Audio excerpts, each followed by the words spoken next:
Rieccoci 7 giorni dopo, un grazie a voi tutti per gli attestati di gradimento nei confronti di questo settimanale, di questa rubrica che raccoglie quelle che sono le notizie e gli argomenti trattati dalla nostra redazione che ringraziamo, in primis Attilio Sabato, ma anche al nostro regista che è Luca Chito. Cosa è successo in questa settimana? In realtà siamo ancora in attesa di qualcosa che necessariamente dovrà avvenire per quello che riguarda la composizione del nuovo Consiglio regionale, in attesa dei conteggi, dei riconteggi, dei ricorsi che si componga questo Consiglio regionale, che si dia vita a una nuova giunta, perché il nuovo corso di questa giunta regionale è importante per quelli che poi sono i temi caldi, i temi che interessano tutti quanti noi cittadini relativamente all'amministrazione politico-economica di questa nostra regione. Una nostra regione che è attanagliata da diversi problemi, lo sappiamo, in primis la sanità, poi c'è l'emergenza dei rifiuti, ma c'è anche la viabilità, lo sviluppo, il mancato sviluppo economico,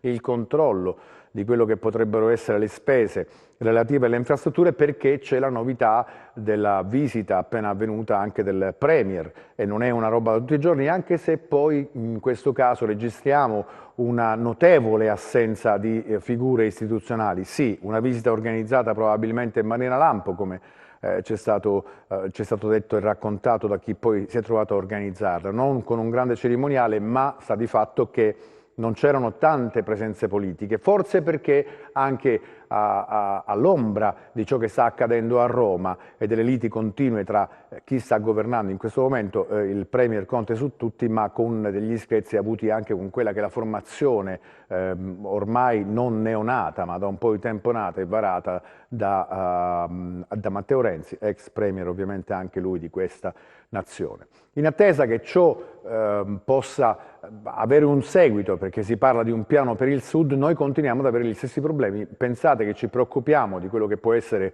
un virus, che è appunto il coronavirus, e delle nefande conseguenze che potrebbe avere, anche se gli allarmismi sono stati vietati perché la situazione è abbastanza sotto controllo, ma invece continuiamo a non preoccuparci della situazione di disagio che in diversi punti della Calabria si raccoglie, perché per esempio parleremo anche oggi di un nuovo rischio di danno ambientale. Ma diamo spazio ai titoli di oggi.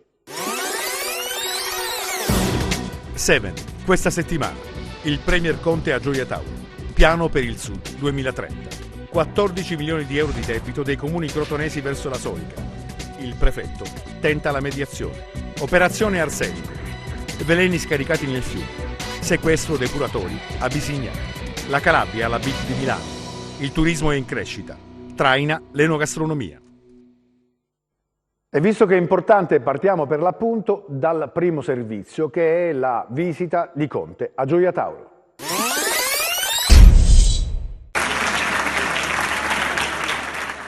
Parte da Gioia Tauro il cantiere per il nuovo Mezzogiorno, architetto ed esecutore il Presidente del Consiglio Giuseppe Conte, che oggi all'Istituto Severi della città pianigiana in un incontro con la stampa ha presentato il piano per lo sviluppo del Sud. Il governo ha progettato un programma decennale per il Mezzogiorno, è la prima volta che ciò accade e per questo il Premier ha voluto accanto a sé il Ministro per il Sud Giuseppe Provenzano e il Ministro all'Istruzione Lucia Azzolina. Pure in ragione di ciò sono state scelte Gioia Tauro e la Calabria per raccontare le idee che porteranno a creare il nuovo meridione. Il rilancio del Sud significa anche molto per il Nord, ha detto il Premier, e parlando in cifre scopriamo che 33 miliardi di euro sono state destinate ad opere appaltabili entro il 2021. ANAS ed RFI saranno realtà presenti ed infatti una delle prime voci considerate è quella delle infrastrutture e non è un caso se il governo pensa ad una seria intermodalità secondo i nuovi scenari dell'ingegneria gestionale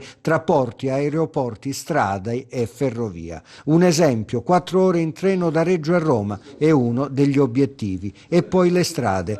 1 miliardo e 300 milioni di euro sono destinati alla nuova 106. Il 10 marzo partiranno i lavori con la ministra De Micheli che sarà in Calabria per celebrare il momento. momento. Piano 2030, come è stato ribattezzato, vuole dunque offrire una prospettiva concreta. Il ministro Provenzano ha spiegato che il piano intende massimizzare l'impatto delle misure già previste in legge di bilancio ed ha aggiunto che Gioia Tauro è una grande sfida nazionale. Anche per questo uno degli obiettivi sarà il rafforzamento della zona economica speciale. Per il ministro Azzolina l'occasione è importantissima anche per i giovani. Quanta emigrazione si potrà evitare se si darà l'opportunità di agire e crescere nella propria terra.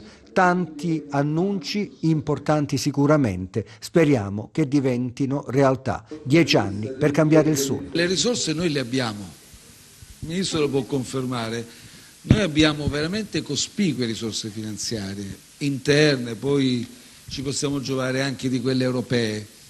Quello che non siamo riusciti a fare sin qui è a spenderle bene. Abbiamo una difficoltà di spesa. Una difficoltà di spesa un po' per come è strutturata tutta la macchina amministrativa, un po' perché non siamo ancora in alcuni gangli, passaggi vitali, non siamo ancora efficaci nell'azione, nella progettualità, nell'azione. Ma su questo ci stiamo attrezzando, ci stiamo lavorando da un po', abbiamo individuato le criticità. Un premier e 2 ministri quindi a Gioia Tauro, una città che presenta notevoli difficoltà, che rappresenta un po' il disagio di questa nostra terra, della Calabria, con un piano, si presentano con un piano. Certo, noi di chiacchiere, di parole, di promesse ne abbiamo avute nel corso degli anni tanti, probabilmente questa volta con una cifra decennale e soprattutto con una cifra economica importante ci sarebbe la possibilità di rilanciare un'azione concreta di sviluppo di questa nostra regione proprio perché si parte dalle infrastrutture. Però si parla anche delle problematiche relative alla macchina amministrativa e probabilmente anche qui le regole andrebbero cambiate. Parliamo di una nazione che sta nei gangli di quelli che poi sono tutti quei passaggi amministrativi che rendono a volte impraticabili i progetti, che ci rendono con delle velocità diverse rispetto a nazioni che stanno all'interno dell'Unione Europea. Ma staremo a vedere quello che succederà, soprattutto se questo piano presentato, quello 2030, diventerà, al netto di quelli che possono essere stati dei piccoli errori anche durante le slide di presentazione, potrà diventare qualcosa di realmente concreto. E a proposito di infrastrutture c'è stata un'altra visita importante perché il ministro Cancellieri è venuto in Calabria e si parla di una delle grandi incompiute, la strada del Medio Savuto. Dice che a breve ripartiranno i lavori. Un vero e proprio sopralluogo per il viceministro alle infrastrutture Giancarlo Cancelleri sull'eterna incompiuta La Medio Savuto, un cantiere aperto da 30 anni che a Serra Stretta nel Catanzarese chiamano la strada che non c'è. L'esponente di governo spiega che sul tavolo ministeriale al vaglio ci sono molte soluzioni. Oggi poniamo le basi su un'operazione verità che deve portare finalmente a questo territorio quantomeno risposte concrete e soprattutto anche quelle certezze che da troppo tempo mancano. Come Ministero e come Governo ci mettiamo ovviamente alla faccia, come si suol dire, proprio per dare finalmente quella tranquillità e quell'attenzione che da parte dello Stato probabilmente a questo territorio per troppo tempo è mancata. Quindi non è questa la terza volta, ma è una delle tantissime altre volte che verremo sul territorio per continuare a vedere e si spera anche per cominciare a vedere qualche cantiere che apre per ristabilire quella tanto agognata normalità che spetta anche a questa zona. Interventi concreti per la Calabria nel piano per il Sud, mai, dice ai giornalisti, come in questo momento. La pubblicazione della delibera CIPE che stanzia 3 miliardi per la Calabria sono numeri reali, veri, sono interventi che si devono fare, il megalotto della 106 Ionica, un'altra questione importante è il resto della 106 che da Sibari deve andare a Crotone, sulla quale voglio immediatamente cominciare a lavorare con i sindaci del territorio, il raddoppio che da Crotone deve portarci a Catanzaro per ristabilire anche quella che è un'equità fra la parte tirrenica e la parte ionica. Poi però c'è tanto da fare, è una terra che è rimasta talmente tanto indietro, come la mia Sicilia del resto, che ha bisogno davvero di tante risposte. Siamo qui per darle.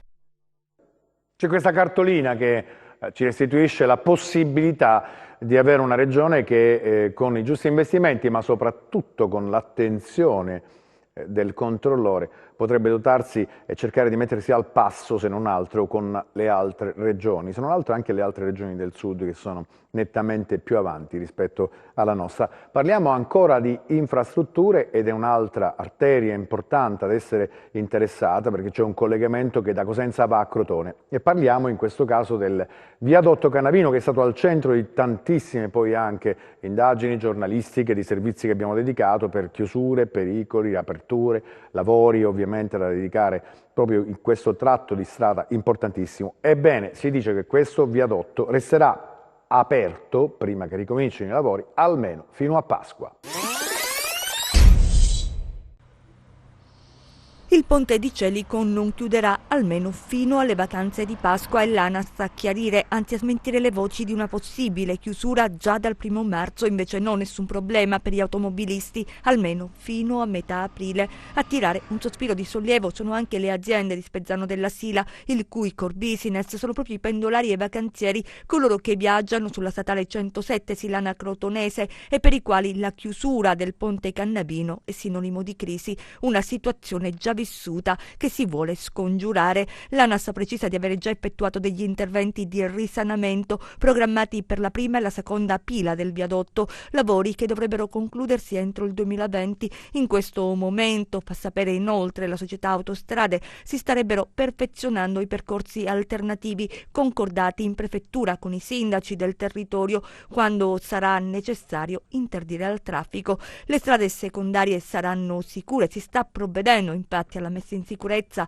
alla pavimentazione in alcuni tratti e al ripristino della segnaletica per un importo di 600.000 euro. Resta la preoccupazione di chi ogni giorno deve compiere il percorso a causa dei problemi sul ponte Gangarello, distante pochi chilometri dal Cannavino. A risentire della situazione precaria sono soprattutto i bus, di conseguenza studenti e pendolari che registrano ritardi. Per il momento però è tregua.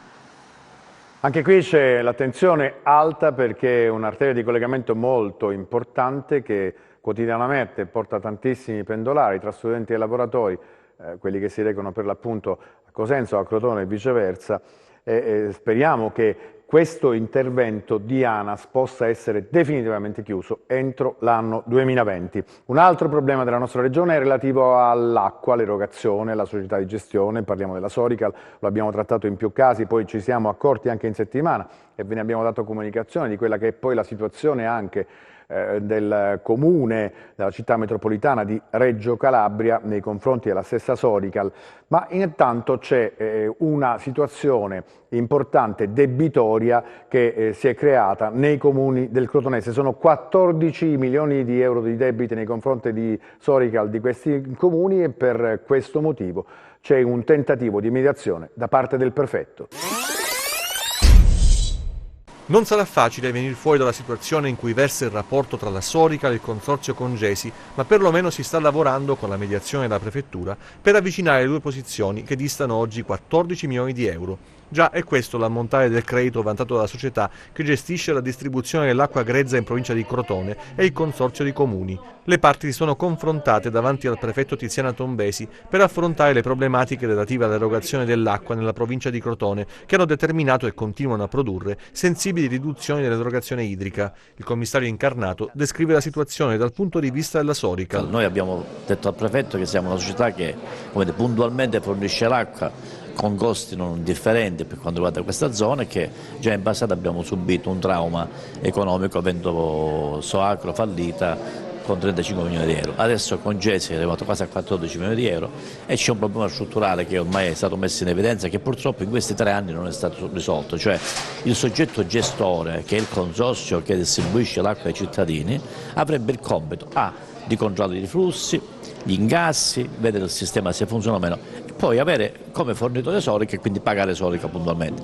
Ormai è ingangrenito il problema, io credo che ci sia sempre di più un disavanzo di questa gestione, per cui è un mio pessimismo probabilmente, però i fatti mi danno ragione. Da 3 anni sto dicendo che così non può funzionare perché la tariffa è più bassa, i cittadini non pagano. L'invito della Prefettura è rivolto al risanamento dell'esposizione debitoria verso le società, utilizzando qualsiasi strumento messo a disposizione dalla normativa per il recupero dei crediti. I sindaci sono stati sollecitati a combattere ogni forma di illegalità nell'utilizzo abusivo dell'acqua e a sensibilizzare con ogni mezzo i cittadini al pagamento delle utenze, anche al fine di consentire al Consorzio Congesi di corrispondere quanto dovuto per la fornitura di acqua grezza alla Sorical. Faremo una proposta di rientro a Sorical, tenendo conto di quello che le azioni che abbiamo già messo in campo. Noi stiamo già partendo con la riscossione coattiva, quindi attraverso l'agenzia di riscossione, quindi pensiamo e riteniamo che così come già avvenuto dall'ultimo scorso del 2019, dove abbiamo anche aumentato la quantità di pagamento fatto a Sorical,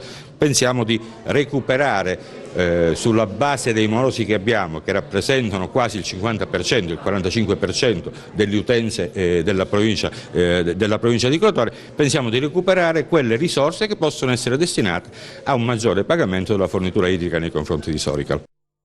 E questo è il punto per quello che riguarda il Crotonese e soprattutto l'erogazione dell'acqua nel rapporto tra i comuni, per l'appunto, e Sorical. Ma cambiamo pagina e c'è un argomento molto delicato, perché si parla di ecologia, di ambiente, di tutela del territorio. Siamo in provincia di Cosenza e quindi siamo tornati a Cosenza e parliamo di un comune che si chiama Bisignano, dove un'operazione denominata Arsenico ha scoperto che in un fiume sono stati scaricati tantissimi veleni senza alcun tipo di controllo da parte di diversi depuratori. Un fiume avvelenato, il Mucone, acque così compromesse da uccidere un serpente che vi si immerge, l'episodio documentato dagli inquirenti nel corso dell'operazione Arsenico, condotta dai Carabinieri Forestali di Cosenza con il coordinamento della Procura della Repubblica della città dei Bruzzi, che ha portato oggi al sequestro dell'impianto di trattamento di proprietà della Consuleco SRL e del depuratore comunale ubicati a Bisignano. 14 indagati, i 12 dipendenti della struttura e i dirigenti, l'amministratore generale e il direttore generale della Consuleco. Per questi ultimi sono scattate le misure dell'obbligo di dimora, l'accusa è di inquinamento ambientale. Da cosa è partita l'indagine? Da segnalazioni che provenivano dal territorio, segnalazioni forti addirittura che poi sono andate anche in un'interrogazione parlamentare. Allora l'attenzione è stata rivolta verso questo depuratore che insomma è destinato al trattamento di rifiuti liquidi provenienti da siti industriali. Siamo riusciti a mettere insieme, con un risultato direi incisivo sul territorio, la professionalità della componente specialistica dei Carabinieri Forestali con la conoscenza del territorio da parte dei reparti territoriali. In conferenza stampa si è parlato di vero e proprio disastro ambientale. 102 prelievi effettuati di notte dai Carabinieri Forestali, gli indagati colti in flagranza di reato, ingenti quantitativi di rifiuti speciali pericolosi sversati direttamente nel fiume Mucone. È stato riscontrato attraverso le indagini il fatto che veniva attuato questo bypass e utilizzato in pratica come routine, in particolare nelle ore notturne. L'operazione Arsenico ha portato a sequestri e perquisizioni anche nelle sedi di 13 industrie ubicate in Puglia, Basilicata, Calabria e Sicilia, società che avevano un regolare contratto con la Consuleco per lo smaltimento dei rifiuti industriali. Ci saranno ulteriori svolti nell'indagine. Stiamo parlando del più grosso depuratore industriale del meridione d'Italia, che aveva contratti per milioni e milioni di euro con tutta una serie di siti industriali che producono rifiuti pericolosi che dovevano essere smaltiti. A questo punto dobbiamo andare a ricostruire quelli che sono i rapporti per vedere poi alla fine del discorso che tipi di veleni, oltre quelli che abbiamo riscontrati, venivano buttati sul nostro territorio. Letteralmente una vergogna, senza parole, perché chi per i guadagni riesce poi, per creare profitti, riesce a mettere a pericolo la vita di tantissime persone. Pensate semplicemente ai terreni adiacenti o comunque tutti quei terreni che magari venivano anche bagnati da questo corso di fiume, tutto quello che è stato prodotto. Poi quando ci si interroga sulle possibilità di malattie e quindi di patologie anche gravi, Poi bisogna anche pensare che ciò che noi diamo alla terra in un certo qual modo poi ce lo restituisce.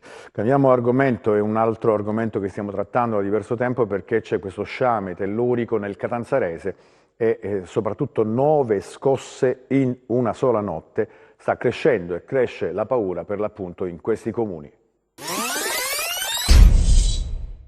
Non c'è solo lo sciame sismico di Albi a preoccupare in Calabria. 9 scosse di terremoto, tutte di magnitudo superiore a 2.0, sono state registrate nella serata di martedì sulla costa ionica catanzarese, tra Cropani, Botricello e Sellia Marina, e poi durante la notte. Il sisma più forte, avvertito dalla popolazione, ha avuto una magnitudo di 3.4 ed è stato registrato alle 23.01 davanti alla costa di Cropani, ad una profondità di 29 km. La mappa dei terremoti delle ultime 24 ore, pubblicata sul sito dell'INGV, è monopolizzata dagli episodi registrati sul nostro territorio regionale. Questo sisma infatti è stato preceduto da altri 2 eventi, uno di magnitudo 2.0 alle 21.06 e l'altro di 2.3 alle 21.45. Quindi sono seguiti altre scosse con magnitudo 2.3 con epicentro a Sellia Marina, 2.9 e 2.0. Nella notte le altre 2 scosse alle 0.23, magnitudo 2.3 alle 7.56 con la stessa intensità. Nel comprensorio non sono stati registrati danni o problemi per la popolazione. L'epicentro delle scosse è stato in mare davanti alla costa, tranne quello di Sellia Marina che è stato registrato sulla terraferma. La protezione civile segue l'evolversi della sequenza sismica e continua a monitorare in continuo contatto con la INGV e i sindaci dei territori interessati all'evoluzione del fenomeno. Nella lista terremoti delle ultime 24 ore figura anche un episodio relativo allo sciame sismico attivo nel territorio di Albi, un unico movimento di magnitudo 2.1 che segue alle scosse registrate dal mese di gennaio, che hanno creato un clima di apprensione nel comune della Presila catanzarese e nei paesi limitrofi.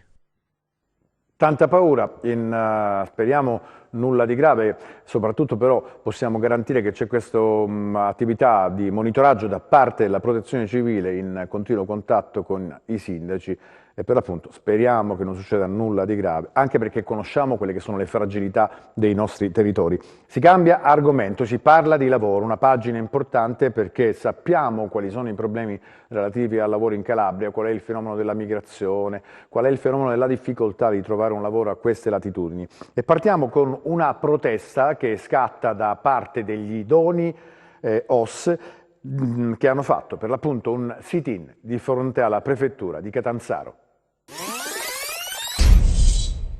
Assunzioni subito, ripeto, DCA 135.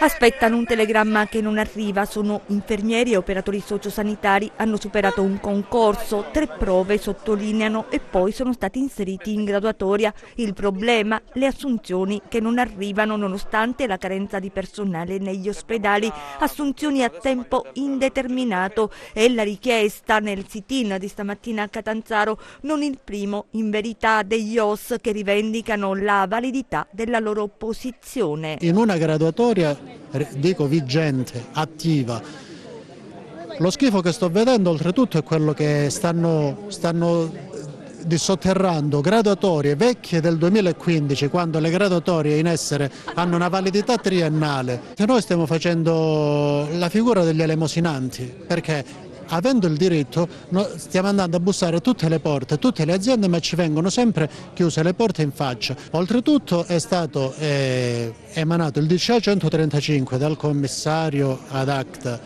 il generale Cotticelli, nella quale invita le aziende all'assunzione subito qualora necessiti. Ad oggi hanno fatto sempre orecchie da mercante, nessuno ci ha chiamato.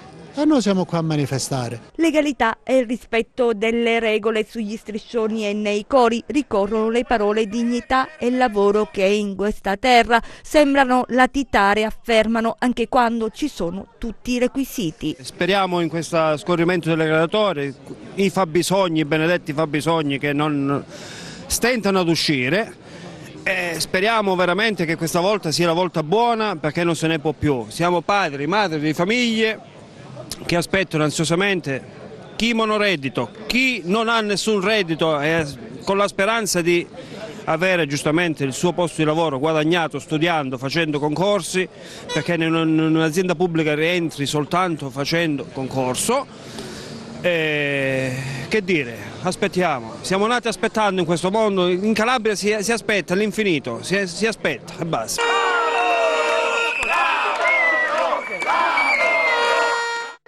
Attendono all'infinito, chiedono lavoro, dignità, soprattutto delle garanzie rispetto a uno scorrimento delle graduatorie. Intanto però si registra anche, come abbiamo potuto ascoltare durante l'intervista, che si manifesti il generale Cotticelli, che qualcosa dovrà pur dire rispetto al nuovo corso di questa sanità in Calabria, dopo il decreto, quindi diventato anche legge per l'emergenza sanitaria nella nostra regione appunto. Ma parliamo ancora di lavoro legato sempre alla sanità, perché il Consiglio di Stato, vi ricordate la vicenda della SEAT ovviamente di Cosenza, dove poi sono stati licenziati 48 persone, ha dato ragione alla SEAT. Chissà che nelle prossime settimane, nelle prossime ore, ci auguriamo, si possano risolvere i problemi relativi al CUP dell'Annunziata, al call center, che stanno registrando notevoli disagi, soprattutto da parte degli utenti, che arrivano a prenotare, a cercare un esame, poi si dice che la gente non si cura, ma proprio perché non c'è la possibilità nemmeno di poter prenotare una visita, un esame clinico qualsiasi. Comunque siamo giunti al termine di questo numero di Seven per questa settimana, vi lasciamo con un ultimo servizio che parla di una buona notizia, perché la Calabria è stata presente alla BIT di Milano, sta crescendo il turismo anche nella nostra regione ed è un elemento di traino è certamente l'enogastronomia calabrese. A Fiera Milano City, nel cuore del capoluogo lombardo, anche quest'anno si è rinnovato l'appuntamento con la BIT, la Borsa Internazionale del Turismo, storica manifestazione organizzata da Fiera Milano che dal 1980 porta nel capoluogo lombardo operatori turistici e viaggiatori da tutto il mondo. Una vetrina prestigiosa che ha ospitato tutti i 5 continenti e molte regioni d'Italia, tra cui la Calabria. In uno spazio espositivo di 450 metri quadri, 56 operatori del settore e rappresentanti istituzionali, supportati dal lavoro costante ed efficace del Dipartimento Turismo della Regione, hanno dato vita a circa 500 appuntamenti e presentato, nel corso di importanti incontri con la stampa internazionale, la variegata e attrattiva offerta turistica della Calabria.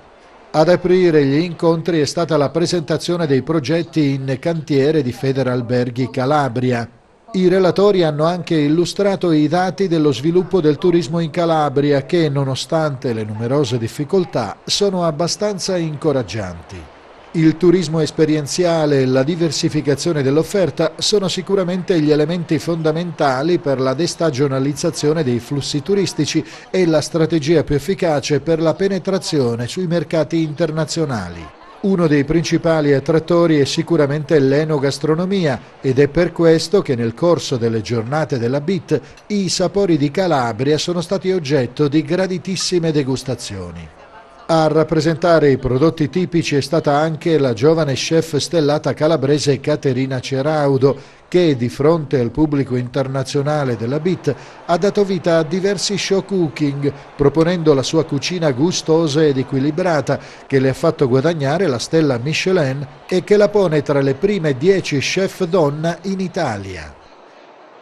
Caterina Ceraudo, un grande vanto per la Calabria, ma soprattutto per l'enogastronomia calabrese, con la sua cucina e soprattutto con il fatto che è la prima donna a ricevere una stella, quindi una stella Michelin, che è importantissimo come riconoscimento proprio in questo specifico settore. Siamo giunti al termine, nell'augurarvi ovviamente un buon weekend. Vi ricordiamo che ieri è ufficialmente presidente della nuova giunta regionale della Calabria Iole Santelli e ci auguriamo che la macchina venga messa in moto quanto prima possibile proprio per affrontare tutte le emergenze di cui vi abbiamo parlato fino a poco fa.